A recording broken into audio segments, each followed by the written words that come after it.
अस्सलाम वालेकुम, खुशामदीद, सुबह खैर तमाम देखने वालों को। प्रोग्राम है गुड मॉर्निंग कराची और मैं हूं आपका मेज़बान मोहम्मद यासिन। प्रोग्राम में नाज़रीन बात होती है कुछ मसाइल के हवाले से, कुछ अहम मामलात पर गुफ्तगू होती है। मसाइल की निशानदेही आपकी जानिब से की जाती है, सोशल मीडिया के ज़रिए जो पैगामात मौसूल हो रहे हैं। बात हो रही है कुछ कराची के मसाइल के हवाले से।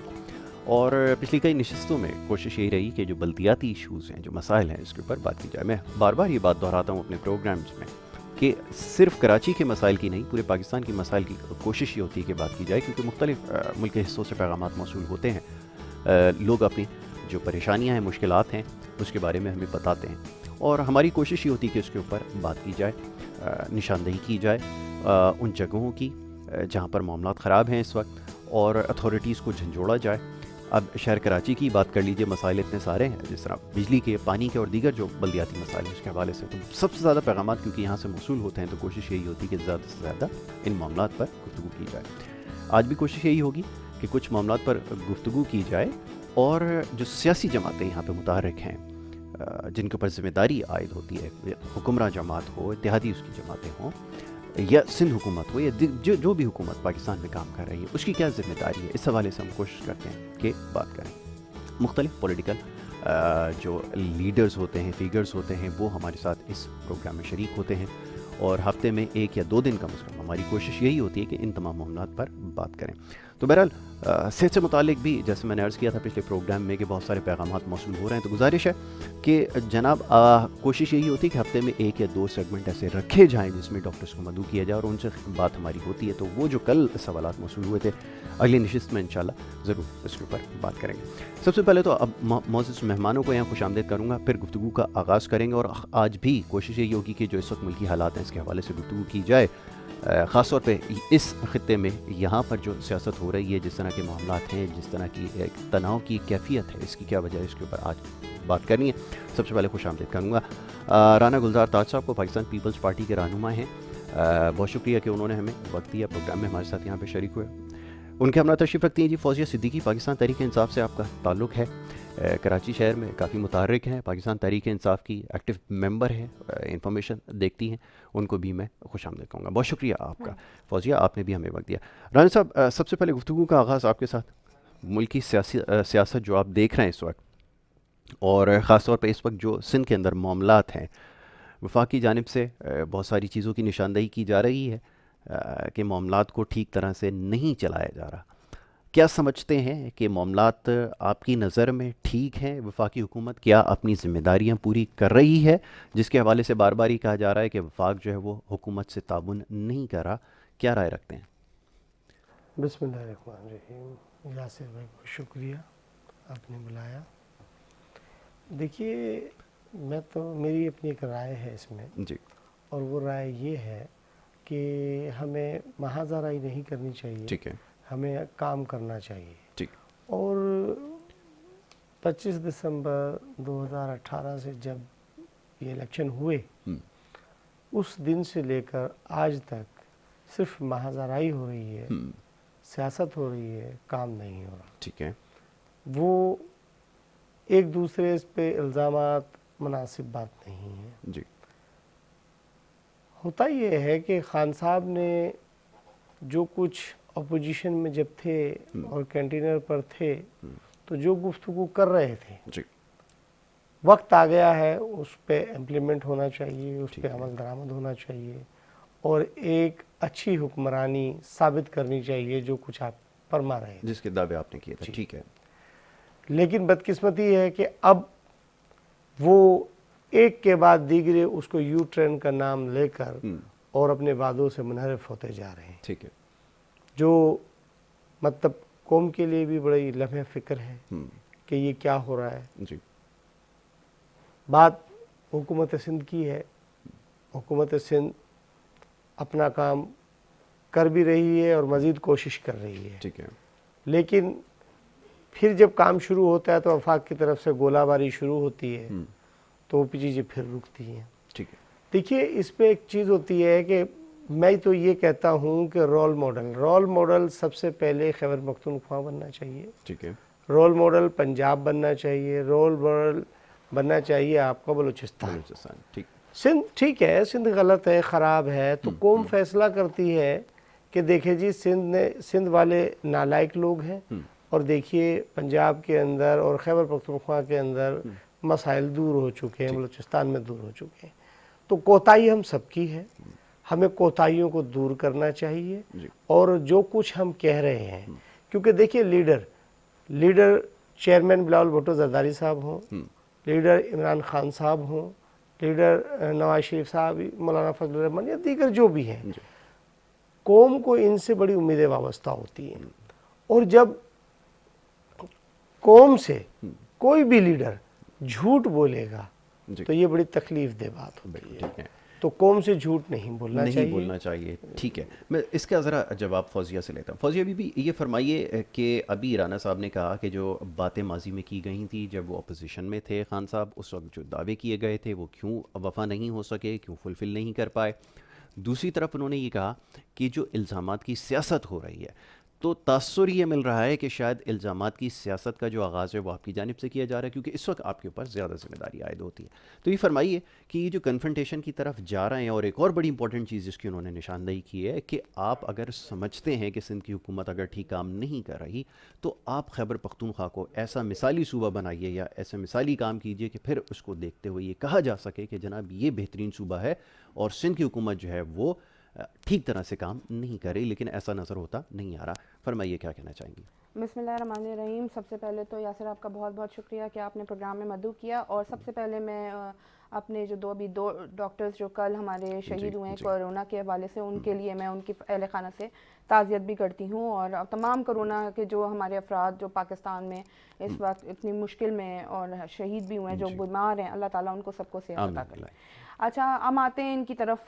जो हमारे मोहतरम ने एक बात बोली और जो आप बोल रहे हैं कि सब मिसाली सूबा जो है वो पहले KPK बनाया जाए या फिर ये पंजाब बनाया जाए, मुझे ये बताएं, मैं इनसे ही सवाल करूंगी कि आप ये मुझे बताएं कि इतने टाइम तक हुकूमतें किसकी थी, बारी बारी किसकी लगी हुई थी? बारी बारी हमारी तो नहीं थी, हमें तो आए हुए भी सिर्फ 2 साल हुए हैं। और खैबर पख्तूनख्वा जब हमें मिला था तो आपके ही प्रोग्राम में मैंने एक बात बोली थी कि खैबर पख्तूनख्वा जो है वो हमें ऐसा सूबा मिला था जो तबाहाल सूबा था, दहशत गर्दी का सबसे बड़ा जो है उसके अंदर प्रॉब्लम था, और जिसमें हमारे आर्मी ने हमारे चीफ ने जो है वो उस वक्त रद्दुल फसाद भी जो है वो उसको ऑपरेशन किया। एक तबाहल सूबे को बनने में टाइम लगता है। एक छोटा सा कमरा अगर आप बिगाड़ देना तो वो भी सालों लग जाते हैं उसको ठीक होने में, या बिल्डिंग गिरा दें, ये तो फिर सूबा था, ठीक है। उसके बाद उसके इंफ्रास्ट्रक्चर पे काम करने की कोशिश की जा रही है, उसकी तालीम पे कोशिश की जा रही है, उसकी सेहत पे कोशिश की जा रही है। अगर एक साथ आप सारी चीजों को लेके चल रहे हैं तो आहिस्ता आहिस्ता ठीक होंगी ना। हमारे पास तो अभी कितना 2013 से हमें मिली, उसके बाद आज देखें फिर भी बहुत बेहतरी है। अगर ये हमारे मोहतरम कह रहे हैं कि हम बारी बारी जो है सियासत पे आए और इतने साल 35 साल और मतलब 70 साल कह लें, उसमें से आधे तो जिंदगी इन लोगों को हुक्मरानी करते हुए गुजर गई है। सिंध को आप देख लें कि सिंध सबसे ज्यादा, कह रहे हैं हम सिंध बुरा है। सिंध क्यों बुरा है? जबकि कराची इसका सबसे बड़ा हब है, रेवेन्यू सबसे ज्यादा जनरेट ये करके देता है आपको। हम फेडरल से हमेशा इतने रिजर्व्स मिलती रहती हैं। अभी भी आप शोर मचा रहे हैं कि हमें इतने अरब नहीं मिले, फलाना नहीं मिला, तो आपको तो हम ये तो कोरोना की वजह से भी थोड़ा सा वो हुआ ना, पूरी दुनिया में मईशत कोलैप्स हुई, तो पाकिस्तान की भी होगी डेफिनेटली। तो वो तो सिस्टम थोड़ा सा आउट होगा, बिल्कुल खराब होगा। अब ये पिछले उस पर चले जाए, टेन्यूर में मेयर आया, इनके साथ इनके गठजोड़ में हमेशा मिलते रहे, रहमान मलिक साहब इनके साथ रूठना मनाना करते रहे, सारी चीजें होती रही ना। एक वक्त आया, फिर उसके बावजूद ये सिंध नहीं बना सके। मैं छोड़ो, मैं सारे सिंध की छोड़े, एक मिसाल देती हूँ, मैं सिर्फ लाड़काना को उठा के बोलती हूँ। लाड़काना उठाएं, आपका जो CM है, CM साहब जो हैं वो उनके अभी कुछ दिनों पहले वजीरा नामी लड़की के साथ हुआ, उसके बाद एक और हादसा हुआ, ये उन्हीं के हल्के के लोग हैं, ये दूर के नहीं है। फिर आप लाड़काना चले जाएं, बिलावल साहब जो हैं उनका मतलब वहां पे जो कहते हैं उनकी भुट्टो साहब की इतनी बड़ी जबरदस्त उन्होंने मकबरा, उसकी जगह एक यूनिवर्सिटी बना देते, उसकी जगह एक बेहतरीन वो बना देते। तो हमें ये चीज़ें रोल मॉडल बनानी है, हमें ये नहीं करने कि हमें मज़ारात बड़े बड़े बना दें। बिल्कुल वो हमारे लिए रिस्पेक्टेबल हैं। भुट्टो साहब की मैं खुद इज्जत करती हूँ, बेनज़ीर साहिबा मुझे बहुत पसंद थी पर्सनली, लेकिन इसका ये मतलब नहीं है कि आप वहाँ की आवाम से तालीम छीलो। आप मुझे ये बताएं, वहाँ कुत्ते के काटने की वैक्सीन नहीं है, कितनी मौतें माओं की गोदों में उनके बच्चे मर जाते हैं, कोई पूछने वाला नहीं होता। बिलावल जरदारी, आसफा भुट्टो, जो आसफा जरदारी जो है, ये सारी और बख्तावर जो है, ये ट्वीट कर देती हैं कुत्तों के ना मारने पे, उनको वैक्सीनेशन ना लगाने पे, कि वो उनको मार दिया जाए। एक बच्चा मर रहा है, उसके ऊपर कोई ट्वीट नहीं।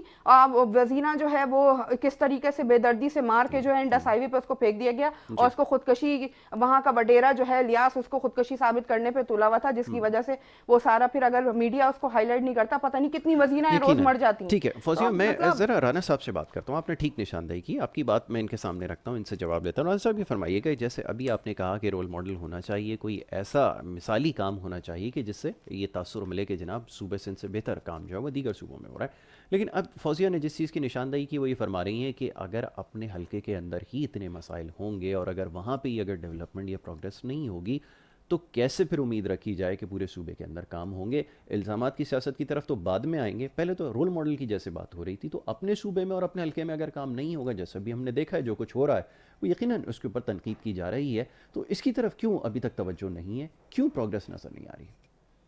देखिए मैडम जो फरमा रही हैं वो उनका अपना पॉइंट ऑफ व्यू है। 70 साल की बात करती हैं, बहुत सारी बातें होती हैं। मैं गुजारिश ये करता हूँ कि जनाब पिछले तो सारे लोग गलत थे। आप ही तो कह रहे थे कि हम वज़ीर आज़म हाउस को जो है ना यूनिवर्सिटी बनाएंगे।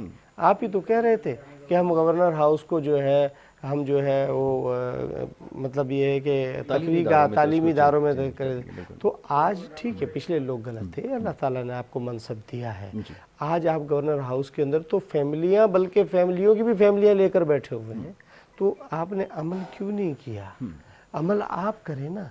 ठीक है, आपने कहा कि जी सिंध के अंदर यूनिवर्सिटी बनाते, हमने तो नहीं कहा कि यूनिवर्सिटी बनाते, तो आपने कहा रोल मॉडल बनाएंगे। दूसरी बात मैं आपको बताता चलूँ, सिंध के अंदर सबसे ज़्यादा दिल के हॉस्पिटल है। पूरे पाकिस्तान के लोग सिंध में आते हैं और उनका इलाज होता है। आप मुझे बताइए, पंजाब में किसी हॉस्पिटल की बुनियाद रखी? खैबर पख्तूनख्वा में 7वां साल है, किसी हॉस्पिटल की बुनियाद रखी? खैबर पख्तूनख्वा के अंदर इन्होंने VRD पे स्टे लिया हुआ है, फॉरेन फंडिंग पे स्टे लिया हुआ है, तो क्यों स्टे लिया नहीं? लेकिन राना साहब, इनका जो कहना है, जो उनका मौक़िफ़ है, वो ये कि हमारे पास शायद हुकूमत इतने वक्त के लिए नहीं थी कि हम तमाम चीज़ें कर सकते हैं। जैसे खैबर पख्तूनख्वा की अभी आपने बात की, तो उन्होंने कहा कि क्योंकि उसकी हालत ज़ाहिर ऐसी थी, वहाँ पे अमन अमान की सूरत हाल अबतर थी। सर, पीपल्स पार्टी ने ऑपरेशन शुरू किया ज़रब-ए-अज़ब। पीपल्स पार्टी ने 2010 में, नहीं देखिए 2010 में जब नेशनल एक्शन प्रोग्राम बना, उसके अंदर तमाम पॉलिटिकल पार्टीज़ को ऑन बोर्ड रखा गया और उसके अंदर तमाम कंसेंसस किए गए। ठीक है, और उसके अंदर बहुत सारी चीज़ें हुई। ठीक है, उसके बाद वो ऑपरेशन शुरू हुआ। 2010 में ही 18वीं तरमीम आई। आप मुझे बताएं, सदर पाकिस्तान जो इतने पावरफुल और अपने इख्तियारात पार्लियामेंट को दे दिए गए, तो आप मुझे बताएं ये आखिर इंसाफ है ना? बिल्कुल ठीक है कि 58-2B के हवाले से अच्छा, अब आ जाती बात। देखिए हमारे लोग जो हैं, मैं गुजारिश करूं मुझ समेत हम सब लोग, हम लोग जो है बात करते हैं मिसाल के तौर पे कुत्ते के काटने की, या ये देखें इन पर बहुत प्रोग्राम हो चुके हैं। कुत्ते के काटने पर भी बहुत प्रोग्राम हो चुके, सिंध पर भी हो चुके, खैबर पख्तूनख्वा, इस पर कभी हमने बात की कि 2021 में क्या होना चाहिए? बिल्कुल ठीक है। क्या हमें कोई अच्छी पॉलिसी लानी चाहिए? क्या हमें क्या करना चाहिए? इस पर तो ना ही किसी टीवी ने बात की, ना किसी मतलब पॉलिटिकल आदमी ने बात की। लेकिन राना साहब, ये तो आप माशाल्लाह दूरंदेश आदमी हैं, लेकिन किसी भी सियासी जमात में अभी तक ये चीज़ नज़र नहीं आई, ना अपोजिशन की जानिब से कोई इस बारे में बात की गई। आपने ये बात यहाँ पर कही है, बिल्कुल मैं गुजारिश कर रहा हूँ। आप देखिए ना, उज़ैर बलोच पर अक्सर बात होती है। देखिए जनाब, 2010 में नेशनल एक्शन प्रोग्राम के तहत तमाम लोगों के ऊपर FIR भी कटी, ट्रायल भी हुए, और ये पुरानी बात हो चुकी। आज आप उसको लाकर और कौम का टाइम खराब कर रहे हैं। मैं तो ये समझता हूँ कि जी उसने ये कहा, इसने ये कहा, देखिए कुछ भी नहीं होगा। ठीक है ना? और यही चीज़ हम एक दूसरे पर इल्ज़ाम लगाते हैं पीटीआई कहती जी पीपल्स पार्टी के लोग थे, हम कहते हैं पीटीआई के लोग थे। जी। टाइम खराब तो हो आपके गया। ख्याल में इसको ज़्यादा सेंसेशनलाइज किया जा रहा है या नहीं, इसको ज़्यादा हाइप दी जा बिल्कुल रही है? बिल्कुल बिल्कुल, ये एक दूसरे को ब्लैकमेल करने की कोशिश की इतना जा रही है। सीरियस मैटर है, अगर एक कोई इतना हीनियस क्राइम के अंदर अगर कोई मुलविस हो और जो स्टेट के लिए इतना बड़ा चैलेंज बना हुआ हो और इतने अरसे से वो बिल्कुल। मफरूर हो, हाँ। तो फिर आप उसको कैसे नज़रअंदाज कर सकते बहुत हैं, अच्छी जिसमें बात कि की। पाकिस्तान के लोगों को जो निशाना देखिए, बनाया गया देखिए, उसको कैसे जी, जी, नज़रअंदाज जी किया जी जाता जी जी बहुत अच्छी बात की आपने। मैं गुजारिश ये करता चलूँ कि जब नेशनल इलेक्शन प्रोग्राम बना 2010 में, तो ये तमाम चीज़ों पे कंसेंसस किया गया और उनको गिरफ्तार भी किया गया। तो मैं ये समझता हूँ अदालतों का काम है कि उसका ट्रायल करें, उसको फांसी दे देनी चाहिए, बिल्कुल ठीक है। क्योंकि क्रिमिनल एक्टिविटीज़ करने वाले का पाकिस्तान में कोई गुंजाइश नहीं नहीं है। नहीं, ठीक है। जो शख्स पाकिस्तानी कौम को नुकसान पहुंचाए, रियासत को नुकसान पहुंचाए, वो कोई भी हो, किसी भी जमात से ताल्लुक रखता लेकिन हो। झगड़ा तो इस चीज़ का है ना राना साहब कि जिन लोगों को इसमें जो जेआईटी की रिपोर्ट आई है, जो शाया की गई है, उसमें नामों के ऊपर झगड़ा है। अब वो जाहिर है उसकी पॉलिटिकल एफिलिएशन जिनके साथ थी उसके बारे में बात हो रही है। ये तो इस चीज़ पे बज़िद हैं कि ये चीज़ भी तो जाहिर करें कि जो कुछ होता रहा इसके पीछे अवामिल क्या थे और कौन लोग शामिल थे। बहरहाल चलिए मैं फौजिया से इस बारे में बात करता हूँ। जी जनाब, अब आप बताइए कि राना साहब का कहना ये है कि ये बिल्कुल एक टॉपिक इस वक्त गैर ज़रूरी है, मुल्की मसाइल के ऊपर तवज्जो देने की ज़रूरत है, रियल इशूज़ को हल किया जाए, ना कि ये पुरानी बातों को आप लाकर मीडिया के ऊपर हाईलाइट कर रहे हैं। इन तमाम चीज़ों की क्या ज़रूरत है इस वक्त है? देखिए, सबसे पहले तो मैं हज़रत का जवाब दूंगी कि सबसे पहले ये बीआरटी की बात करें कि बीआरटी की करप्शन और ये सारी चीज़ें। पहली बात तो ये बताएं कि बीआरटी के अगर हम अभी हमारे जो मिनिस्टर हैं उन्होंने इस बार नहीं, हमारे जो सीएम हैं उसके केपीके के, उन्होंने बाकायदा चैलेंज कर दिया बिलावल को और इन सबको कह दिया कि आपको जिस कंपनी से चाहे आप ऑडिट करा लें, आप करा लें ऑडिट। हमने तो आपको, हम तो नहीं भाग रहे किसी चीज़ से। बीआरटी के ऊपर आप करप्शन की बात कर रहे हैं, सबसे पहला तो जवाब आपको ये है और कल इसके ऊपर प्रेस कॉन्फ्रेंस भी हो चुकी है। दूसरी बात कि हमने जो है वो पंजाब में क्या ऐसा किया, कभी कोई हॉस्पिटल नहीं बनाया। तो हमारा तो काम ही शुरू हुआ था शौकत खानम से, हमारी तो सियासत शौकत खानम से शुरू हुई है। हमने तो इस पाकिस्तान को वो दिया है रोल मॉडल कि पूरी दुनिया में वो रोल मॉडल नहीं हो सकता, जिसके ऊपर पूरी दुनिया ने कह दिया था कि ये नहीं बन सकता, लेकिन खान साहब ने बना के दिखाया। नमल यूनिवर्सिटी यहाँ बना के दिखाई। तो मतलब ये तो चीज़ें आप लोग वो करें ना, इसको कम से कम अप्रिशिएट तो करें कि हमारा तो इनिशिएटिव पाकिस्तान की भलाई, पाकिस्तान की तालीम, पाकिस्तान की सेहत के लिए था। हमारा ऑब्जेक्टिव प्राइम ये था। दूसरी बात ये कि 18वीं तरमीम की बात हुई कि 18वीं तरमीम जब ये कह रहे हैं कि इतने इख्तियारात थे और वजीर वो सदर साहब जो थे उन्होंने इतने इख्तियार दिए, तो सूबे के 18वीं तरमीम आप खुद बोल रहे हैं अपने मुंह से, तो 18वीं तरमीम के तहत तो सारे इख्तियारात आपके पास हैं, सारी चीजें आपके पास हैं, उसके बावजूद आपका सूबा जो है वो तबाह हाल है। 7 आपके डिविजन्स हैं, ठीक है, 7 डिविजन्स के अंदर आपके डिस्ट्रिक्ट कितने हैं आपको ये पता है, आपको यूसियां पता है, 29 डिस्ट्रिक्ट हैं आपकी चीजें, आप उसको नहीं संभाल पाए। आप पंजाब की बात करते हैं जिसके अपने 10 से 12 जो है वो डिविजन्स है और उसकी 39 डिस्ट्रिक्ट्स हैं। आप कैसे मतलब एक इतने बड़े पंजाब को मवाजना आप सिंध से कर रहे हो, फिर भी हम तो आपको फिर मौका दे रहे हैं कि आप फिर भी इतने सालों की 35 साल की सियासत है, आप इस पे खड़े हो जाए। पॉलिसी बनाते हैं हम, पॉलिसी क्या बना रहे हैं हमने पाकिस्तान के, अभी हमारे जैसी हमारा अनाउंस हुआ, हमारे प्राइम मिनिस्टर साहब आए, हमारी पॉलिसी क्या थी, एहसास प्रोग्राम, ठीक है, उसके बाद कफालत प्रोग्राम, उसके बाद आप आ जाए तालीम के ऊपर प्रोग्राम, लोन प्रोग्राम, कामयाब जवान प्रोग्राम, मुसलसल हम अभी हमें तो ये कोरोना जो आके हमें सबको जो है ना चीजें रोक के बैठ गया, जिसकी वजह से हमारे पास तो प्रोजेक्ट्स, हमारे पास खुद अपनी खवातीन के इतने बड़े बड़े प्रोजेक्ट्स हैं कि लीगल ड्राइव अवेयरनेस हम शुरू करने जा रहे हैं और उसकी बाकायदा इंशाअल्लाह ताला हमने अभी प्रेस कॉन्फ्रेंस उसकी वो भी कर दी है। लेकिन अभी ये भी बात कर रहे थे कि उजैर बलोच और ये मतलब आप कैसे बात कर सकते हो कि जेआईटी एक आ रही है, आपके मुल्क के इतने बड़े बड़े इदारों के उन पे वो हैं कॉन्सिक्वेंसेस हैं, आप उसके ऊपर बात करो कि ये नॉन इशू है। इसके ऊपर अभी गुफ्तगू करते हैं। आपने ठीक कहा कि इसके ऊपर रिपोर्ट के हवाले से खास तौर पे जिसके ऊपर अभी गुफ्तगू हो रही है, मसाइल यकीनन बहुत सारे हैं जिसकी निशानदेही की जानी चाहिए। और राना साहब ने बिल्कुल दुरुस्त कहा कि अब ऑब्जेक्टिव क्या है, आने वाले वक्त के लिए प्लानिंग क्या कर रखी है, ये भी आपको बताना होगा। तो ये तमाम चीज़ें जिसके ऊपर अभी गुफ्तगू करेंगे, क्या तरजीहात में शामिल है और क्या होने जा रहा है। एक छोटी सी ब्रेक के लिए कहा जा रहा है, ब्रेक के सब वापस आएंगे तो इसके ऊपर मजीद गुफ्तगू करेंगे। आप देखते रहें प्रोग्राम गुड मॉर्निंग कराची।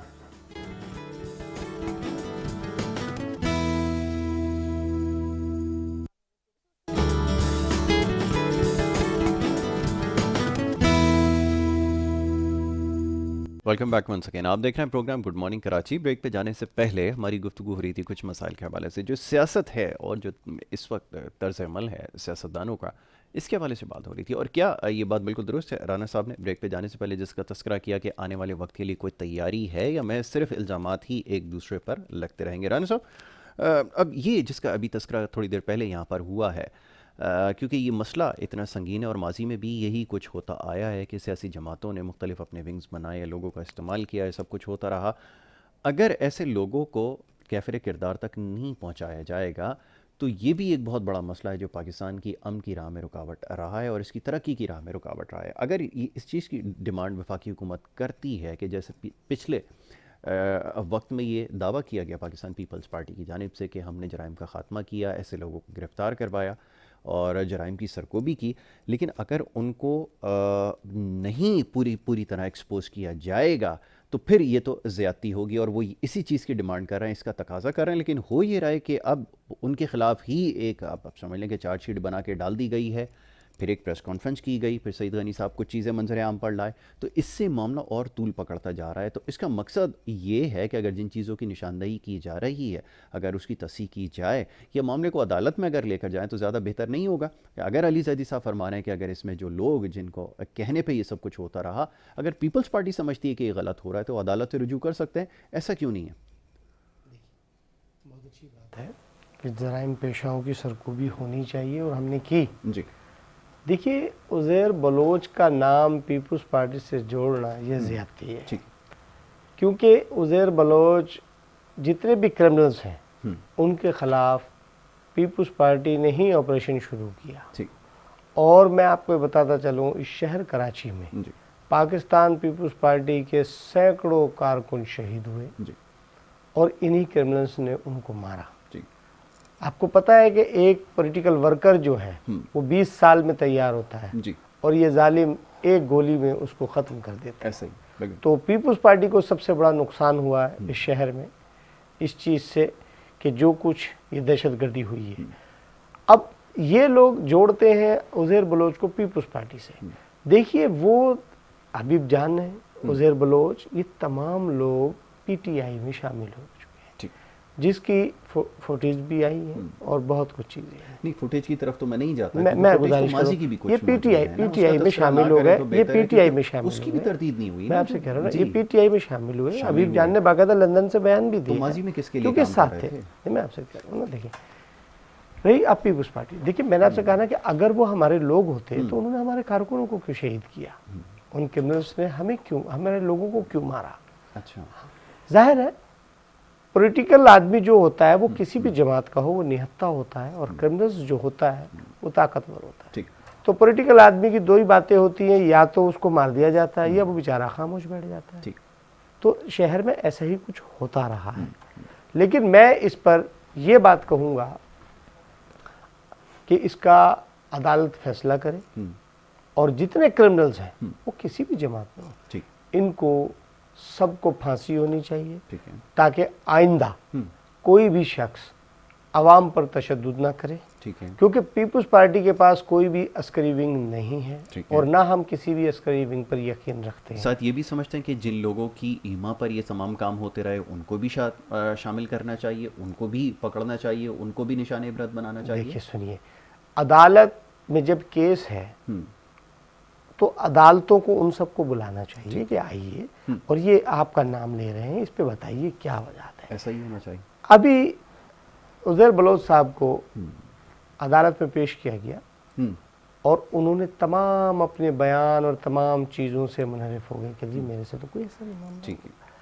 तो लेकिन ये आखिर नहीं है, इस पर पूरी तहकीकात होनी चाहिए और अदालतें तहकीकात कर भी रही है। तो आप बॉल अदालत के कोर्ट में डाल देते हैं और तरीक़ाकार भी यही है कि अदालत फैसला करे और जो गुनहगार हैं, जो जिम्मेदार हैं, उनको निशाने इबरत बनाए। चलें, अब थोड़े से मसाइल की तरफ आते हैं। ये बात अपनी जगह है, इसके ऊपर बहुत गुफ्तगू हो चुकी है और इससे पहले भी इस तरह की कन्फ्रंटेशन होती रही है, बयान देते रहे हैं एक दूसरे के खिलाफ। अब सवाल ये पैदा होता है कि जी बलदियाती मसाइल या सर एक बात इस पे हम कंप्लीट करेंगे। जो इन्होंने कहा कि मतलब पीपल्स पार्टी के ऊपर अगर हम उज़ैर बलोच को या फिर और जो हैं मामलात, राव अनवार भी हम ले आते हैं इसमें। राव अनवार पे किसका आशीर्वाद था? ठीक है, पीपल्स पार्टी का आशीर्वाद था। उजैर बलोच पे किसका आशीर्वाद था? पीपल्स पार्टी का। मेरी गुजारिश सुने है, तो ये बिलावल से लेकर ठीक है, शर्मिला ठीक है। फारूकी, कायम अली शाह, गसिराज दुरानी, जितने भी इनके बड़े बड़े लीडर्स हैं पीपल्स पार्टी के, उनके साथ उनकी बैठकें, उनके साथ उनके मामलात, सारी चीज़ें। और अदी जो है फरियाल जो है उन्होंने भी यही बात करी थी कि लियारी तो हमारा है। और उजैर ने लियारी के, आपको पता है कि गुज़िश्ता दुहाई में किस तरीके से जो है वो बनाया गया। लेकिन फौजिया देखें, मेरी गुजारिश ये है कि इस वक्त क्योंकि ये मौजू नहीं है, माजी में इस तरह लेकिन इन्होंने बोला, मैंने कहा इसको क्लियर तो करना पड़ेगा ना कि अगर पीपल्स पार्टी का ताल्लुक तो बनता है इनके साथ, ऐसा तो नहीं है कि आपका ताल्लुक अब मसाइल की तरफ आए अगर, क्योंकि मौजू ऐसा है उसके ऊपर तो बहुत बात हो चुकी है माजी में, जो कुछ होता रहा है लोग इसको बहुत अच्छे से जानते भी हैं, सारी चीज़ों का इल्म भी है। अच्छा, अब ये फरमाइए कि जो बल्दियाती मसाइल हैं इसके हवाले से बात अगर कर ली जाए तो ये जो बिजली का मसला है, पानी का मसला है, इसके लिए अभी एहतजाज हो रहा है। लोग ये सवाल करते हैं कि वफाकी हुकूमत जब आपके पास है, कुल इख्तियार वफाकी हुकूमत का है, वसाइल के ऊपर भी, तमाम चीज़ों के ऊपर भी, तो ये मसाइल हल क्यों नहीं किए जा सकते जहाँ पर मुंतखब नुमाइंदे इतने सारे हों, MPs हों, MNAs हों, सदर पाकिस्तान, 2 वफाकी वज़ीर और जनाब मुतादिद आपके पास जो है वो हैं। तो अब सवाल ये पैदा होता है कि मसाइल हल क्यों नहीं हो रहा है। और लोग ने इस पर ज़्यादा ताज्जुब का इजहार किया कि जनाब के इलेक्ट्रिक के ख़िलाफ़ जो वो एहतजाज कर रहे हैं, पाकिस्तान तहरीक इंसाफ के खुद लोग हुक्मरान जमात हैं यहाँ पर मौजूद, और फिर भी वो एहतजाज कर रहे हैं। किसके खिलाफ एहतजाज कर रहे हैं और ये क्या सारा सिलसिला, ये ज़रा समझाओ। सबसे पहले तो ये बात मैं बोलूँगी कि जब जिस तरह से आप खुद बोल रहे हैं कि पाकिस्तान तहरीक इंसाफ ने अपनी ही हुकूमत के खिलाफ एहतजाज किया, that is the real democracy. ठीक है, कि हमने ये नहीं किया कि अगर हमारी हुकूमत है तो हमने उसको वो किया, जब क्या वजीर हमारा ही है, हमने इसलिए किया कि ये कराची का मेन इशू है, या सिंध, आप के इलेक्ट्रिक का कह लें, के इलेक्ट्रिक किसके दौर में जो है वो प्राइवेटाइज हुई, सबको पता है। ठीक है, उसके बाद आप कह लें कि वो इतना बेलगाम कैसे हुआ। उसके बाद सुई सदन गैस जो है उसके वाजिबात इन्होंने नहीं दिए, कई अरब रुपए वाजिबात हैं कि इलेक्ट्रिक के ऊपर जो नहीं दिए। फिर अभी इनका जो वो अभी कल की भी एक न्यूज़ है कि डैम जो है वहाँ पे, क्या कौन सा डैम है, भाषा के नहीं, जो हमारा अभी यहाँ से जो हमारे सिस्टम से बिजली आ रही है, तो वहाँ से भी अभी हमारे एक और 2 यूनिट और बंद हो गए हैं। तो जो 2 यूनिट बंद हो गए हैं उसकी बिजली जो है वो फिर कहाँ से आएगी, और कुछ तो जनरेट ही नहीं कर पा रहे थे। मतलब ये क्या हो रहा है, ये इसके पीछे है कौन, ये भी तो देखना पड़ेगा ना। अब ये सारी चीजें उस पर नहीं डाल देंगे, उसके वफाक के ऊपर, ये सूबे की भी जिम्मेदारी थी। 18वीं तरमीम कहाँ से, 18वीं तरमीम के तहत पूरे इख्तियारात हैं इनके पास। बिल्कुल आपने ठीक कहा, इसके बारे में भी बात करते हैं 18वीं आईनी तरमीम के हवाले से। इस वक्त हमारे साथ यहाँ पर हमारे एक दोस्त होम्योपैथिक डॉक्टर हैं, डॉक्टर सलमान सिद्दीकी साहब मौजूद हैं। पिछले साल हमारे साथ प्रोग्राम्स में शरीक रहे, मुख्तलिफ बीमारियों के हवाले से बात करते रहे, वो भी हमें यहाँ पर ज्वाइन कर चुके हैं। उनको भी मैं खुशामदीद कहूँगा। बहुत शुक्रिया डॉक्टर साहब आपका, आपने हमें वक्त दिया। बहुत शुक्रिया यासिर, अस्सलाम वालेकुम। वालेकुम अस्सलाम। डॉक्टर साहब फरमाइएगा कि जब लास्ट टाइम हमारी नशिस्त थी उसके ऊपर हमने मुख्तलिफ बीमारियों के हवाले से बात की, लेकिन इस वक्त तो सूरत हाल बड़ी मुख्तलिफ है। लोग तो पूरी दुनिया में कोरोना वायरस की वजह से परेशान हैं। आप हमेशा ये बात कहते आए हैं कि जी होम्योपैथी के ज़रिए तमाम बीमारियों का इलाज मुमकिन है। कोरोना के हवाले से क्या अब तक डेवलपमेंट हुई है? मैं चाहूँगा इसके ऊपर थोड़ी आप हमारी रहनुमाई फरमाइए। बहुत शुक्रिया यासिर। रबिश अली सदरी यसरली अमरी वाल उक़दतमिन अफ़क़ाहु क़ौली। मैं शुरू से ये कहता आया हूँ और अब भी अपनी इसी बात पर कायम हूँ कि वाहिद होम्योपैथिक तरीका इलाज है कि जिसमें पूरी दुनिया के जो भी मसाइल और बीमारियाँ मौजूद हैं उनका हल मौजूद है। लेकिन हालिया जो एक कोरोना वायरस का सिलसिला चला हुआ है, मैं आज भी यही कहता हूँ और अभी भी यही कहता हूँ कि होम्योपैथिक वो वाहिद ज़रिया इलाज है कि जिसके ज़रिए से हम इसको सही कर सकते हैं। लेकिन सिर्फ हमें सपोर्ट चाहिए हुकूमत की कि वो हम होम्योपैथिक डॉक्टर्स को सामने लेकर आए, ऊपर लेकर आए, फ्रंट लाइन पर लेकर आए। हमारे पास होम्योपैथिक में आप यकीन कीजिए कि माइनास डॉक्टर्स मौजूद हैं जो 50-50 साल तजुर्बात लेकर बैठे हुए। कोई मतलब होम्योपैथिक कोई एक छोटा ट्रीटमेंट नहीं है, एक पूरे वर्ल्ड ऑल ये ट्रीटमेंट है जो चल रहा है। लेकिन मामला जो है, मामला ये है कि हमें जो है थर्ड लाइन पे लगाया हुआ है। हमें ऊपर ना लाया जाता है, ना ऊपर आने की इजाज़त दी जाती है। और अगर कोई होम्योपैथ कोई काविश या कोई कोशिश करता भी है तो उसके ऊपर बड़े सारे मसाइल जो है वो थोप दिए जाते हैं। तो मेरा हुकूमत से भी एप्लीकेशन यही है, तकाजा यही है कि जो होम्योपैथ है या होम्योपैथिक डॉक्टर है उसको भी ऊपर लेकर आए। कोरोना के हवाले से होम्योपैथिक ने जितनी माशाल्लाह तहकीक की है और बेहतरीन तरीन दवाएं होम्योपैथिक में कोरोना की मौजूद हैं। वर्ल्ड ओवर बात करता हूँ कि इंशाल्लाह पूरी दुनिया में आपको होम्योपैथिक से आसान और बेहतर तरीका कोरोना के हवाले से नहीं मिलेगा। नहीं मिलेगा, बिल्कुल ठीक है, आपने सही कहा कि मुख्तलिफ बीमारियों के हवाले से रिसर्च हुई है।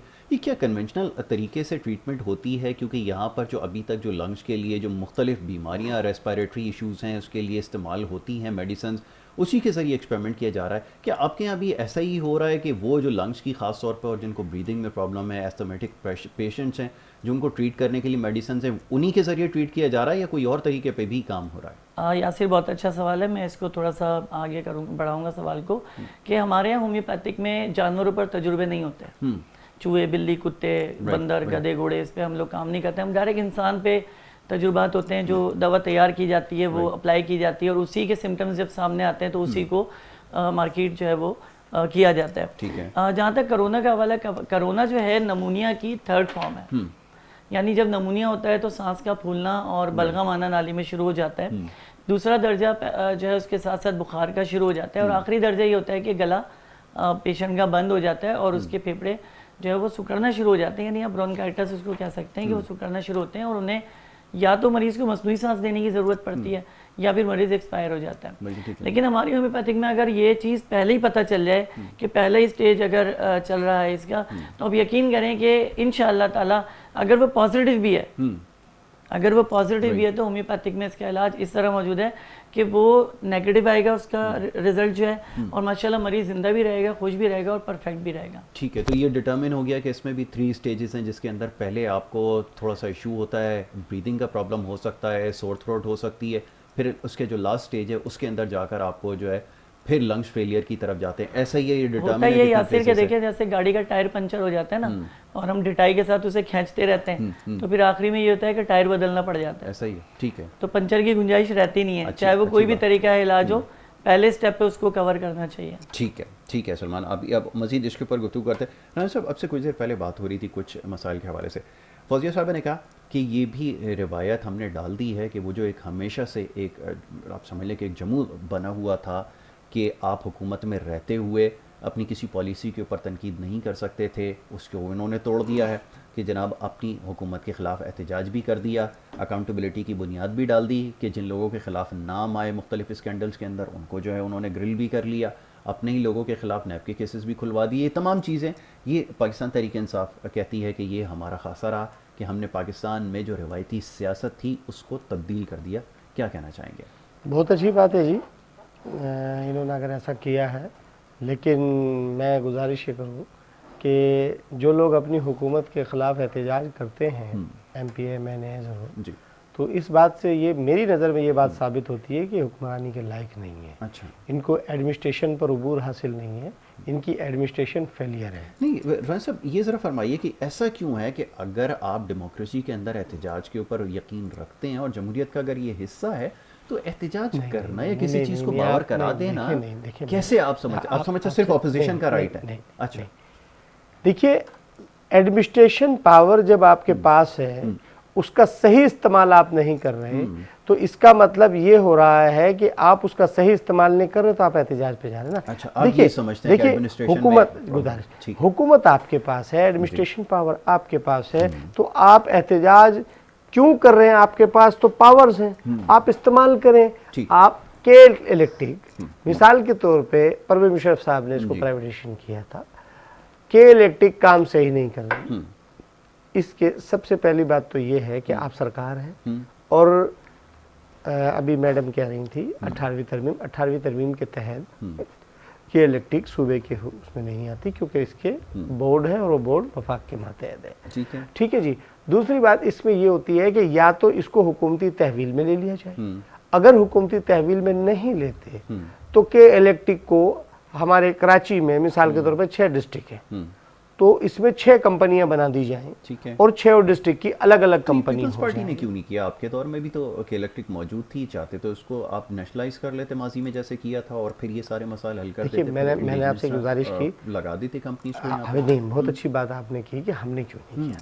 देखिए हमसे यकीनन 100% का कोई काम दुरुस्त नहीं होता, कोताहियां भी हुई, हम उसको एक्सेप्ट करते हैं और हम एडमिनिस्ट्रेशन की गलतियां थी वहां पर। मैं आपसे गुजारिश क्या कह रहा हूँ कि कोताहियाँ होती हैं और हम इस पर कौम से माफ़ी भी मांगते हैं कि जो कोताहियाँ हमसे हुई हैं, और हम कोशिश करेंगे कि ये आइंदा वो तजवीज़ कोताही इन्हें नहीं देंगे होनी कि ये चाहिए। माफ़ी मांग लें, कौन? इनको भी यही करना देखिए चाहिए ये या इनका फिर ये फेल है। एहतियात करें? मैं आपसे गुजारिश करूं कि मैं हर धर्मी की बात मैं नहीं करूंगा, झूठ बोलने वाली बात हम नहीं करेंगे। मैं गुजारिश करता चलूं, देखिए आसिफ अली जरदारी साहब, सी पैक मंसूबा आसिफ अली जरदारी साहब लाए, चीन के 9 दौरे किए और दुनिया उसमें कहती रही कि जी ये चीन क्या लेने जाती है, ऐसे ही लेकिन आज तक आसिफ अली जरदारी साहब ने अपने मुंह से उस चीज़ को राजफाश नहीं किया। नून लीग की गवर्नमेंट आई, उन्होंने कहा जी सी पैक हम लाए। आज मौजूदा गवर्नमेंट है, वो कहती जी सी पैक हम ठीक कर रहे हैं। लेकिन देखिए ये ज्यादती होगी कि आसिफ अली जरदारी साहब ने जो क्रेडिट उसी का है। फिर ईरान पाकिस्तान गैस पाइपलाइन, देखिए ये जरदारी साहब की मेहरबानी थी कि वो लेकर आए, लेकिन नून लीग की गवर्नमेंट ने उसको बंद कर दिया। हम गुजारिश करेंगे कि मौजूदा गवर्नमेंट उस पर अमल करे और उसको जो है ना मुकम्मल कराए। ठीक है जी। फौज साहब, वक्त हमारे पास अब महदूद है, फरमाइए। ये कह रहे हैं कि मतलब एडमिनिस्ट्रेशन अगर फेलियर है और हम लोग अगर तुम बात तो सारी वही आ गई ना कि हम तो अपोजिशन में, हम तो एहतजाज करेंगे, सिंध हुकूमत के खिलाफ भी करेंगे क्योंकि उनकी तरफ से कोई वफाकी जिम्मेदारी नहीं। वफाकी कैसे जिम्मेदारी है? 18वीं तरमीम से आप यूं करके जब मौका हो तो अपनी मर्जी से 18वीं तरमीम की आड़ ले लो, और जब अपने ऊपर बात आ रही हो तो 18वीं तरमीम वफाक पे डाल दो। एक लिस्ट बनाई गई थी कॉन्करेंट, जिसके अंदर तमाम चीजों का मेंशन था कि कौन वफाक के तहत रहेगी और कौन सी जो है। लेकिन फिर भी अभी ये जो बात कर रहे हैं कि एडमिनिस्ट्रेशन फेल है, तो भैया आपके दौर में इतनी हुकूमतें थी, इतने साल आप रहे, भुट्टो साहब के बाद भी आपके पास रही, डैम क्यों नहीं बना दिए? इतना फर्नेस ऑयल जो हमने ऑयल लेके जो है इतनी महंगी बिजली हम पैदा कर रहे हैं, हम अपने दरियाओं से मतलब कैसे नहीं डिलीवर किया? मतलब आप ये देखिए, आप हमसे बात करते हैं, आप हमसे बात करते हैं कि 2 साल में हम आपको सब कुछ, आपको दूध की नहरें और शहद आप ही कह रहे थे, हम तो नहीं कह रहे थे। कंटेनर पे खड़े होकर आप ही के लीडर फरमा रहे थे, इस कौम से झूठ बोल रहे थे।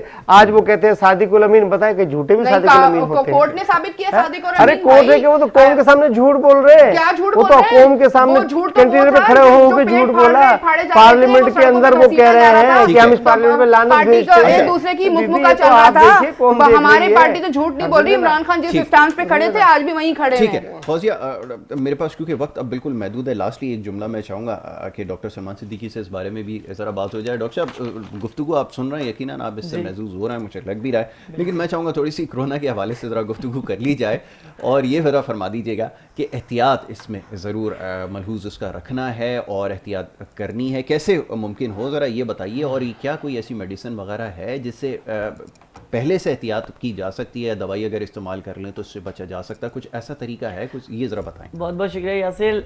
थोड़ा सा मैं आप लोगों की बात इंटरप्ट कर रहा हूँ, लेकिन अभी जो सर फरमा रहे हैं, इतनी लंबी उन्होंने तकरीर कर दी कि 5 साल और 4 साल की बातें। पीपल्स पार्टी की तो 3 मरतबा हुकूमत आई और बड़े पैमाने पर आई है। तो आज तो चले इमरान खान की हुकूमत को आए हुए 2 साल हुए, तो सादिक और अमीन के आप लोग बात करते हैं उनके लिए। मैं सिर्फ इतना कहता हूं कि 5 साल यानी 15 साल में आप लोगों ने क्या मुल्क को तरक्की करके दिया? सी पैक की आप बात कर रहे हैं और दावा नहीं कर रहे हैं ना, वो तो कह रहे हैं कि हमने तो कभी दावा किया नहीं था, हमने तो दावा काम होगा तो दावा करेंगे ना। काम तो जिस चीज का काम होता है उसका दावा होता है कि सी पैक का बताइए, सी पैक का बताइए।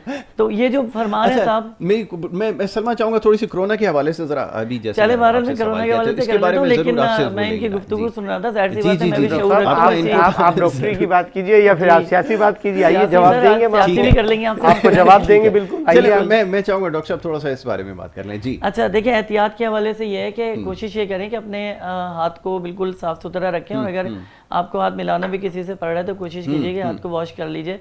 इसके लिए ज़रूरी नहीं कि बहुत ज़्यादा सैनिटाइजर इस्तेमाल किया जाए, उससे भी स्किन इन्फेक्शन हो जाता है। मास्क लगाना बहुत ज़्यादा भी ज़रूरी नहीं है। जब आप बहुत सारे लोगों में बैठे हैं तो मास्क आप ज़रूर लगाएं, लेकिन अगर आप इंडिपेंडेंट कहीं सफ़र कर रहे हैं, जा रहे हैं, तो ये ज़रूरी नहीं कि मास्क जो है आप लगाएं।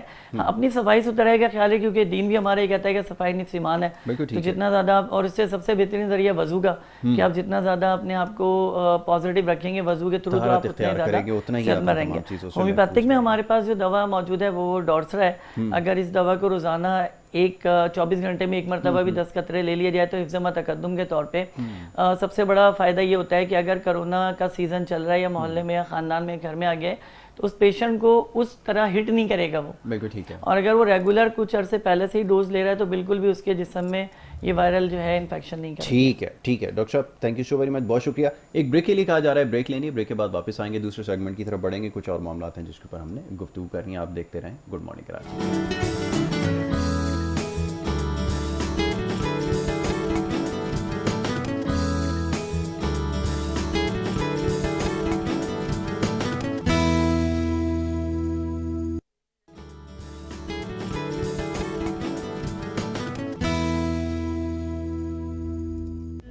प्रोग्राम में आपको एक दफ़ा फिर खुशामदीद कहेंगे। ब्रेक पे जाने से पहले जी गुफ्तगू का सिलसिला जारी था और बात हो रही थी कुछ सियासी मसाइल के हवाले से। अब एक और बड़ा आम इशू है जिसके ऊपर हम गुज़िश्ता कई दिनों से कोशिश कर रहे हैं कि बात करें, लेकिन हमें मौका नहीं मिल पाया। लेकिन ये एक बड़ा आम इशू है जिसको अभी हमने डिस्कस करना है कि FPCCI federation of Pakistan chambers commerce industry, इसका जो दफ्तर है इसको उठाकर इस्लामाबाद शिफ्ट करने की बात हो रही है। अब सवाल ये पैदा होता है कि कराची पाकिस्तान का सबसे बड़ा शहर, सनती शहर, तिजारती मरकज़, यहाँ पे जितनी तिजारती सरगर्मियाँ हैं शायद किसी और शहर में ना हो, लेकिन यहाँ पे जो यहाँ की सबसे बड़ी एपिक बॉडी है FPCCI, उसको अगर मुंतकिल कर दिया जाएगा तो मामलात कैसे चलेंगे, ये एक बड़ा आम सवाल है। इसके ऊपर गुफ्तगू करनी है। बड़े ख़ास मेहमान इस वक्त हमारे साथ लाइन पे मौजूद हैं स्काइप के ज़रिए। उन्हें मैं खुशामदीद कहूँगा, आप किसी तारुफ के मोहताज तो नहीं है। सीनियर वाइस प्रेसिडेंट रहे पाकिस्तान फेडरेशन FPCCI के, और इसके अलावा सेक्रेटरी जनरल रहे सौदर्न UBG के, जो ग्रुप है जो रहनुमाई करता है, जो नुमाइंदगी करता है ताजरों के और जितने भी चैम्बर्स हैं उनके मसाइल की। मैं बात कर रहा हूँ डॉक्टर मिर्ज़ा इख्तियार बेग साहब की, इस वक्त हमारे साथ लाइन पे मौजूद हैं। उन्हें मैं खुशामदीद कहूँगा। सबसे पहले बहुत शुक्रिया मिर्ज़ा साहब, आपने हमें वक्त दिया। बहुत शुक्रिया जी। मिर्ज़ा साहब, ये ज़रा समझाइएगा, हमारे लिए भी समझना मुश्किल है। एक आम आदमी भी ये सवाल कर रहा है कि ये जितने जो तिजारती सरगर्मियाँ हैं, जितनी इकनॉमिक एक्टिविटी है, ये सब कुछ शहर कराची से है, और अगर यहाँ की सबसे बड़ी एपिक बॉडी जिसके आपको सीनियर वाइस प्रेसिडेंट रहे हैं, उसको उठाकर अगर इस्लामाबाद मुंतकिल कर देंगे तो फिर ये कैसे मामला चलेंगे, ये ज़रा हमें समझा दें कि ये फैसला क्यों लिया जा रहा है और इसके क्या असरात होंगे। यासिर, बड़ा अच्छा सवाल है आपका। ये सवाल बेशुमार लोगों का है पिछले एक हफ्ते में जो हमसे मिले हैं जी। ट्रेड बॉडीज के नुमाइंदे, बिजनेस कम्युनिटी के लीडर, बिजनेसमैन, एक्सपोर्टर, और उन सब का ये कहना है कि इस वक्त माशत का ठप्पा बेड़ा गर्क हो गया है। हमारी एक्सपोर्ट्स हो नहीं रही हैं, हमारी फैक्ट्रीज चल नहीं पा रही हैं, आटे का बुरान, शक्कर का बुरान, दूध का बुरान, ये तमाम चीजें साथ साथ चल रही हैं। और FPCCI की क़यादत को जो यहाँ पे पहला बार उनको चांस मिला है जी, वो अपनी कारकर्दगी दिखाएं, हुकूमत के मसाइल को हल कराएं, बिजनेस कम्युनिटी के इश्यूज को हल कराएं, ना कि वो नॉन इशू को लेके बैठे हैं कि 68 ईयर से जो पुराना FPCCI का हेड ऑफिस कराची में मुकीम है और जिसकी रैशनल है, वजूहात हैं जी जी, और ये बहुत सारी दुनिया में ऐसा होता है कि जो कमर्शियल सिटीज होते हैं वहां पे नेशनल चैम्बर या फेडरल चैम्बर या फेडरेशन के हेड ऑफिस होते हैं। जैसे आप अमेरिका में देख लीजिए, वाशिंगटन उनका कैपिटल है, वहां पे नेशनल चैम्बर, फेडरल चैम्बर का नहीं है हेड ऑफिस। आप रबात हमारा बिजनेस है, उसमें देख लीजिए, उसमें भी कसब्लंका में है हेड ऑफिस उनकी federation of Moroccan chamber of commerce का। तो ये इन्हें नॉन इश्यूज को उठाया है। कराची क्यों है यहाँ पे? इसलिए कि कराची कमर्शियल इंडस्ट्रियल हब है, पूरा कारपोरेट सेक्टर यहाँ पे होता है। तो पोर्ट जिससे पूरे मुल्क के लिए सामान आता जाता है, इंपोर्ट एक्सपोर्ट होती है, वो कराची में है। अमेरिकन बिजनेस काउंसिल कराची में है, investor chamber of commerce Karachi में है, इस्लामिक चैम्बर ऑफ कॉमर्स का दफ्तर कराची में है। कराची की सबसे बड़ी मंडियां जो ग्रेन की, अजनास की, वो कराची में, तो पूरे मुल्क को यहाँ से माल सप्लाई। उनके इश्यूज हैं, वो रोज आके, जब मैं फेडरेशन में सीनियर वाइस प्रेसिडेंट था, भरा रहता था कि कस्टम के मसाइलों के हल कराए जा रहे हैं, बैंकों के मसाइल हैं, तमाम बैंकों का हेड ऑफिस कराची में, state bank of Pakistan Karachi में। तो ये ऐसी तो नहीं है ना जी जी, ये इसलिए है कि कराची पूरे मुल्क को 65% रेवेन्यू देता है, और 65% रेवेन्यू यासिर मियां उस वक्त निकलेगा जब इकोनॉमिक सरगर्मियां होंगी। बिल्कुल बिल्कुल, और ये साबित करता है कि पूरे पाकिस्तान की इकोनॉमिक सरगर्मियां एक तरफ जो 35% है, और कराची की इकोनॉमिक सरगर्मियां जो हैं 65%। उसके अलावा जी हमारी फेडरेशन का जो वोट बैंक है 384 के करीब वो है अपना वोट बैंक। हर एक के दो जी दो जी एसोसिएशन, एक एसोसिएशन के दो नुमाइंदे होते हैं। हम्म तो उसमें हमारा 154 तो सिंध से है सिर्फ जी चैम्बर एसोसिएशन, 42 बलूचिस्तान से। वो कह रहे हैं कि भाई हम तो कराची के आना हमारे लिए आसान होता है, हम क्या अपने मसाइल को लेकर इस्लामाबाद जाएंगे? बिल्कुल तो ये बिल्कुल गैर मंतकी बात है। हमारे पैटर्न इन चीफ ऐसे मुनीर साहब और चेयरमैन इफ्तिखार अली मलिक साहब ने नेशनल वाइड इस इशू को उठाया है। और कल इस्लामाबाद लाहौर में भी प्रेस कॉन्फ्रेंस थी, कल हमने कराची में भी प्रेस कॉन्फ्रेंस प्रेस क्लब में की है। और खुद पूरा मीडिया ने, अखबारात ने इन चीजों को और टीवी चैनल्स ने उठाया है कि ये हमने साबित कर दिया है कि अगर ऐसा कोई कदम उठाया गया तो वो मुल्क की इकोनॉमी के लिए डिट्रीमेंटल होगा, नुकसानदेह होगा। पहले हमारा इकोनॉमिक जो है पट्टा बैठा हुआ है। अब इस तरह की गिमिक्स करने से वजह क्या है? वजह यह है कि आप चाहते हैं आपके घर के करीब हेड ऑफिस चले जाए। वजह यह है कि आपकी अपनी जाती कोई मफाद है, वो जगह करीब है, आपके रीच में, आप होल्ड करना चाहते हैं, अपना कंट्रोल रखना चाहते हैं अपने घर के करीब से। ये बातें नहीं होती जब आप पूरे पाकिस्तान की इकोनॉमी की बात कर रहे होते हैं। उस वक्त कौमी मुफाद सामने होता है। उस वक्त देखा जाता है कि ये बिजनेस कम्युनिटी को फैसिलिटेट करने वाला एपेक्स बॉडी जो है, बिल्कुल बिल्कुल, ये कहां पे रह के ज्यादा बिजनेस कम्युनिटी की खिदमत कर सकता है, उनके मसाइल हल कर सकता है। जब बैठे हुए होते हैं फेडरेशन में तो कलेक्टर्स के पास भेज रहे हैं, कस्टम हाउस भेज रहे हैं, इनकम टैक्स भेज रहे हैं, बैंकों के प्रेसिडेंट के पास मैं खुद लेके जा रहा हूँ, स्टेट बैंक में गवर्नर साहब से अपॉइंटमेंट लेके उनको बुला के 20-30 बैंकों के प्रेसिडेंट के साथ हम बैंकिंग इश्यूज हल करते हैं हर साल। ये एक मारूफ इवेंट है, मैं बैंकिंग के चेयरमैन के हैसियत से करता। तो ये कहाँ इस्लामाबाद कर सकेंगे? और फिर इस्लामाबाद में हमारा ऑफिस है, फुल फ्लैश ऑफिस है, पूरी इमारत है। वो वहां से बिजनेस कम्युनिटी के मसाइल को हल कर रहे हैं जो हुकूमती सतह पर है, जो हुकूमती मामलात हैं, गवर्नमेंट मैटर्स जिसको कहते हैं आप। बिल्कुल क्या मसला इनको आ रहा है? फिर एक टेक्निकल चीज ऐसे मुनीर साहब से कल हमारी बात हो रही थी, वो बड़े ठंडे दिमाग के हैं। उन्होंने कहा कि देखो एससीसीपी को दो तरह के रेजोल्यूशन होते हैं, एक स्पेसिफिक रेजोल्यूशन, एक ऑर्डिनरी रेजोल्यूशन। ऑर्डिनरी रेजोल्यूशन जब पास करते हैं किसी चीज के लिए तो 51% वोट से कर सकते हैं, मेजॉरिटी से। लेकिन स्पेसिफिक रेजोल्यूशन जब आप करेंगे तो 75% आपको मैंडेट चाहिए। 75% टोटल वोटों का इनके पास है, तो चंद वोटों से है। सीनियर वाइस प्रेसिडेंट तो अभी तक टाई हुआ है, कोर्ट में मामला है जी। तो ये 75% कहां से लाके कर तो नहीं पाएंगे।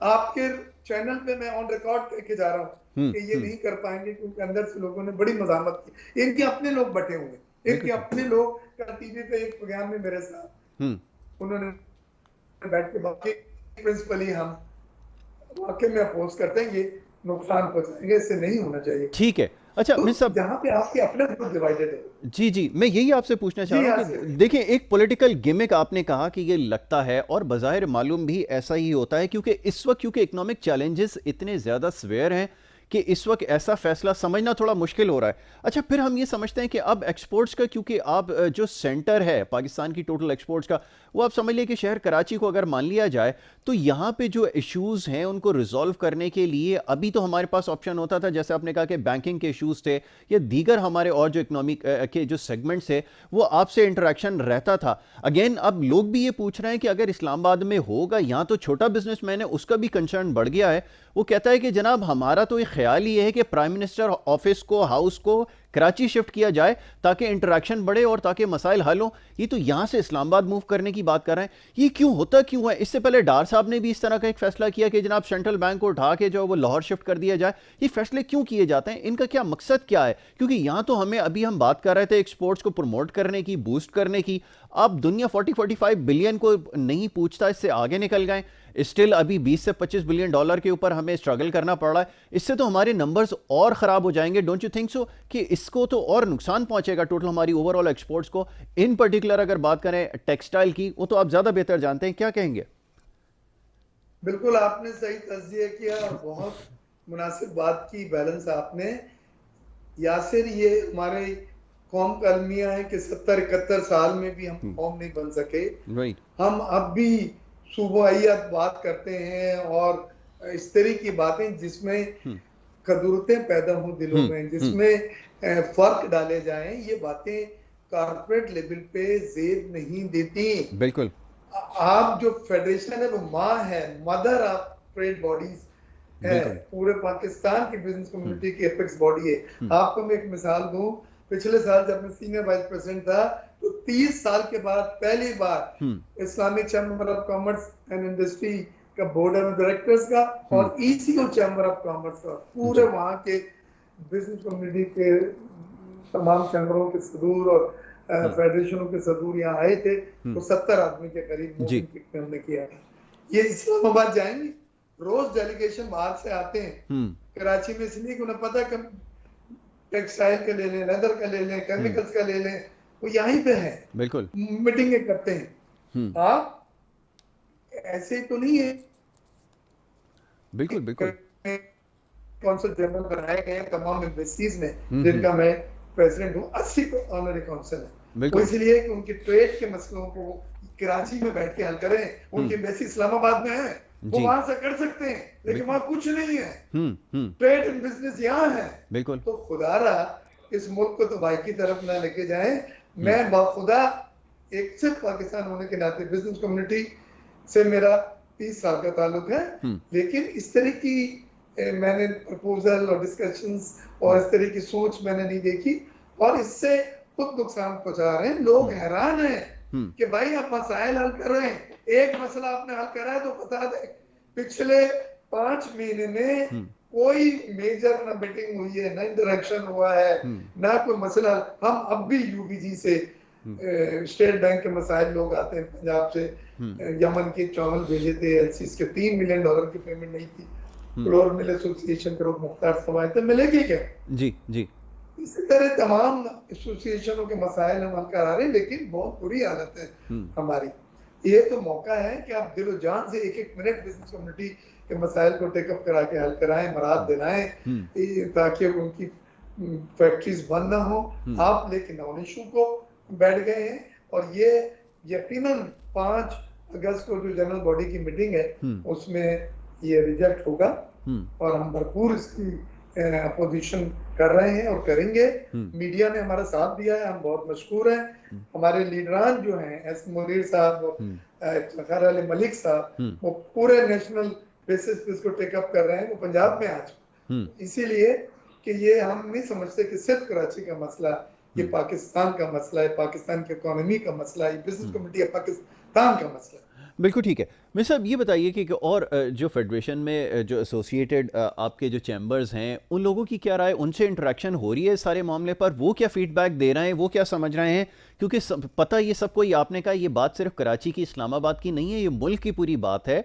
और अगर आप ऐसा कोई अमल करेंगे तो यकीनन ये लोगों के लिए मुश्किलात पैदा होंगी। ये जो एसोसिएटेड जितने चैम्बर्स हैं वो इसके ऊपर क्या राय रखते हैं? आपसे इंटरेक्शन होगा, क्या उनकी राय है? ये हमने अपने तमाम यूबीजी के जो सपोर्टर्स हैं वो भी और दूसरे लोग भी, हमने सबसे राब्ता कर रहे हैं, और आपको इस सुनके बहुत खुशी होगी कि मेजॉरिटी जो है जी वो हमारे साथ है, और उनका यही कहना है कि ये ज्यादती है। बिल्कुल ठीक है, ये गलत इस वक्त पे एक नॉन इश्यूज को उठाया गया है।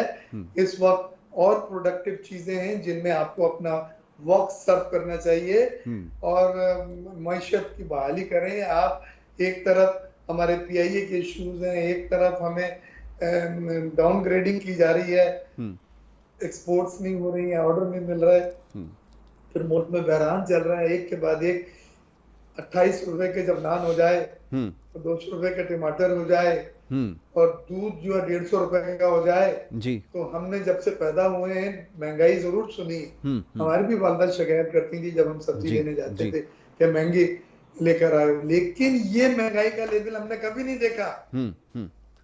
अब 2 वक्त का खाना सफेद पोश आदमी के लिए, जी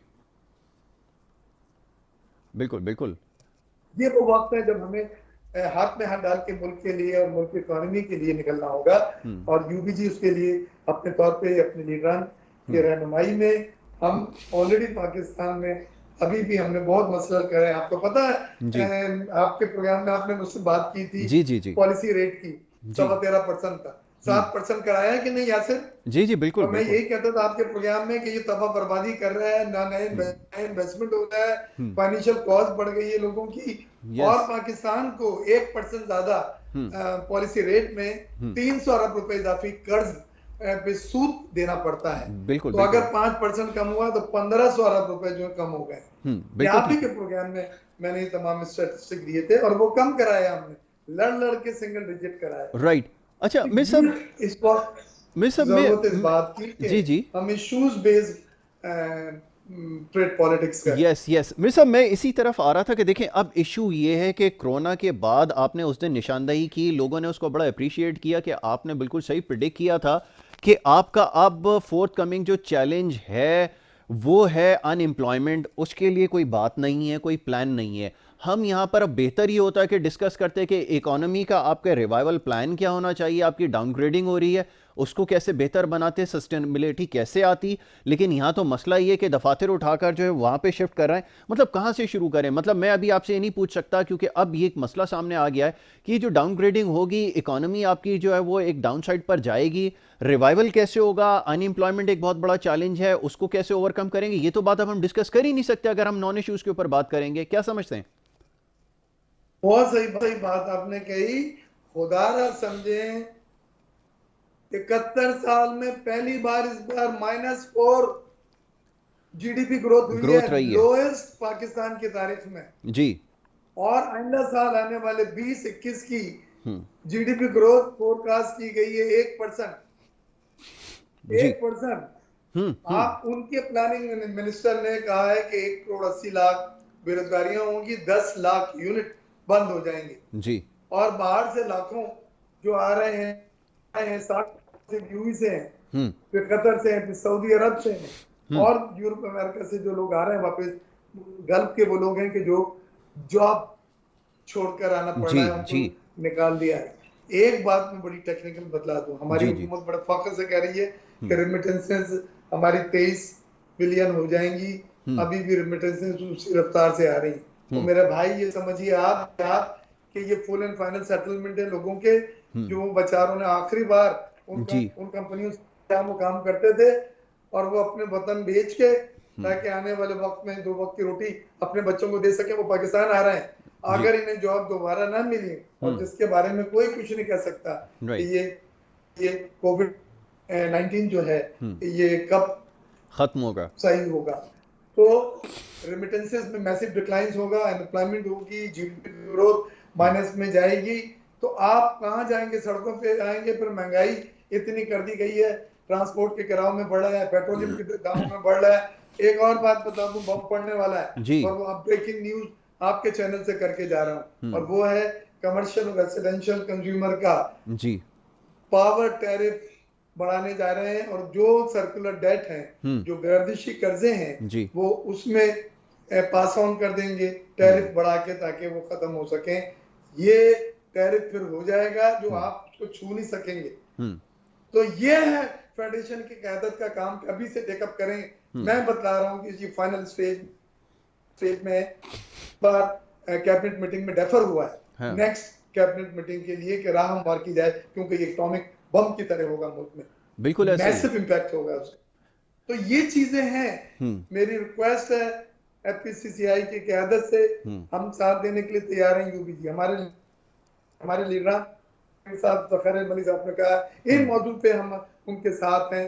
आप बिजनेस कम्युनिटी का मसाइल हल करें, हुकूमत से टेकअप करें, हम भी आपके साथ हैं। हमारे प्रपोजल्स हैं, हमने एक रिफॉर्म्स एजेंडा बनाया हुआ है, वो शेयर करें, हमसे डिस्कस करें, इससे पहले कि पानी सर से ऊंचा हो जाए। बिल्कुल ठीक है।